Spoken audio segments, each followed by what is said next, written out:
Big boss season മത്സരാർത്ഥികൾ ഏറെ പേടിക്കുന്ന ഒരു ഘട്ടമാണ് ജയിൽ നോമിനേഷൻ.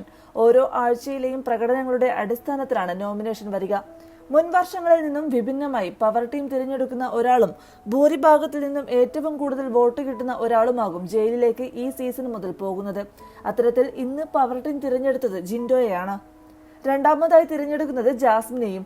അടുക്കളയിൽ ജോലി ചെയ്യുന്നില്ല എന്ന ആരോപണമാണ് ജാസ്മിൻ നോമിനേഷനിൽ വരാൻ കാരണമായത്. അൻസിബ, ജിൻഡോ, അഭിഷേക് കെ, നോറ, നന്ദന, അഭിഷേക്, ശ്രീകുമാർ, ശ്രീതു എന്നിവരാണ് ജാസ്മിനെതിരെ വോട്ട് ചെയ്തത്. ഒടുവിൽ ജിൻഡോയും ജാസ്മിനും ജയിലിലേക്ക് പോവുകയും ചെയ്തു. എന്നാൽ വലിയ തർക്കത്തിനാണ് ഇത് വഴിവെച്ചത്. രാത്രിയിൽ കിടക്കുന്നതുമായി ബന്ധപ്പെട്ടാണ് ഇരുവരും തമ്മിൽ പ്രശ്നം തുടങ്ങിയത്. തനിക്ക് കാലും മടക്കി കിടക്കാൻ പറ്റുന്നില്ലെന്നും മാറിക്കിടക്കണമെന്നും ജിൻഡോയോട് ജാസ്മിൻ പറയുന്നുണ്ട്.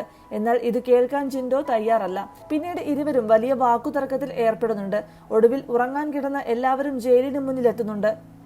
ഒടുവിൽ ജാസ്മിൻ കാര്യങ്ങൾ വിവരിക്കുന്നുമുണ്ട്. AC-യിൽ സുഖിച്ചു കിടക്കാനുള്ള സ്ഥലമല്ല ജയിലെന്നാണ് ജിൻഡോ ഇതിനിടയിൽ പറയുന്നത്. മറ്റുള്ളവർ സൊല്യൂഷൻ പറയുന്നുണ്ടെങ്കിലും ഇത് കേൾക്കാൻ ജിൻഡോ കൂട്ടാക്കാത്തതോടെ ജാസ്മിൻ ദേഷ്യത്തിൽ ജിൻഡോയുടെ കയ്യിൽ അടിക്കുന്നുണ്ട്. എനിക്ക് കിടക്കാൻ പറ്റുന്നില്ല, കിടക്കാൻ പോയിട്ട് എന്നെ ഒന്ന് ഇരിക്കാൻ പോലും സമ്മതിക്കുന്നില്ല എന്ന് പറഞ്ഞ് അലറി സംസാരിക്കുന്നുണ്ട് ജാസ്മിൻ. ഇതിനിടയിൽ ജിൻഡോയെ അടിച്ചതിനെ കുറിച്ച് നന്ദന ചോദ്യം ചെയ്യുന്നുണ്ട്.